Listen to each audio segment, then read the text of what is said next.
De votre loi, les actions gratuites ont été dites pour les cadres dirigeants.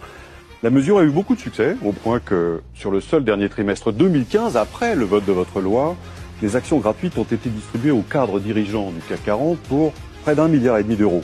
Pour les seuls présidents du CAC 40, le montant d'actions gratuites a progressé de 57% cette année-là.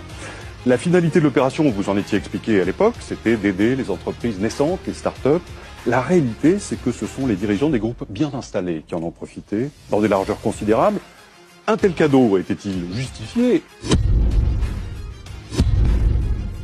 Vous parliez de l'ISF. Justement, c'est l'impôt de solidarité sur la fortune. Il touche aujourd'hui un peu plus de 300 000 foyers fiscaux en France qui possèdent un patrimoine de plus d'1,3 million €. Vous voulez réformer cet impôt et le limiter au patrimoine immobilier, les maisons, les immeubles, les terrains constructibles. Alors j'ai fait une simulation de cette réforme pour deux patrimoines. Le premier, c'est celui d'un cadre qui est plus qu'aisé. Il possède un très bel appartement à Paris qui est taxable pour la valeur de 900 000 €, une résidence secondaire de 600 000 €. Patrimoine taxable, 1,5 million d'euros, ISF, 3 873 €. Avec la réforme Macron, le montant sera le même, économie zéro. Deuxième cas de figure, même patrimoine immobilier. Un appartement, une résidence secondaire, mais avec en plus un portefeuille de titres financiers de 5 millions d'euros. Gros portefeuille. Patrimoine taxable aujourd'hui, 6,5 millions.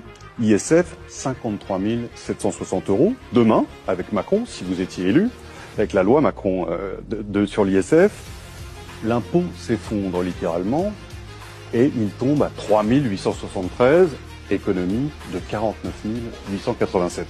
Je récapitule. Avec la réforme Macron, économie nulle pour le petit patrimoine, l'impôt est inchangé. Économie considérable, moins 93% sur l'impôt pour le gros patrimoine. Est-ce que c'est juste?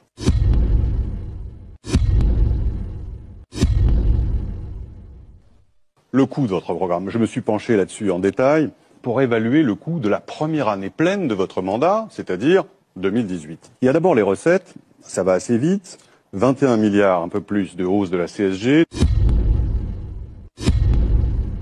2,5 milliards de fiscalité écologique, et je vous crédite de 10 milliards d'économies budgétaires pour la première année. C'est charitable parce que ça suppose que véritablement les programmes soient mis en route. 34 milliards de recettes au total. Pour les dépenses, alors là c'est beaucoup plus long parce qu'il y a le début de votre programme d'investissement, 5 milliards, la hausse de la prime d'activité, l'extension de l'assurance chômage, la baisse des cotisations salariales pour 21 milliards, la baisse des charges patronales alors que le CICE continue à courir, 23 milliards, la baisse de différents impôts, le budget de la défense, le service national, au total 70,1 milliards d'euros. Alors, je mesure bien qu'il y a là-dedans des dépenses ponctuelles, mais c'est le coût de votre première année. Quand on fait la soustraction, on obtient un coût net de 36 milliards. 36 milliards 100 millions d'euros en 2018. À ça va s'ajouter le déficit courant de 70 milliards que votre prédécesseur vous lèguera. On additionne les deux, 70 plus 36,1, ça fait 106 milliards pour la seule première année. C'est-à-dire, pardonnez-moi, que la première année du président Macron, c'est 106 milliards de dettes supplémentaires. C'est quand même beaucoup.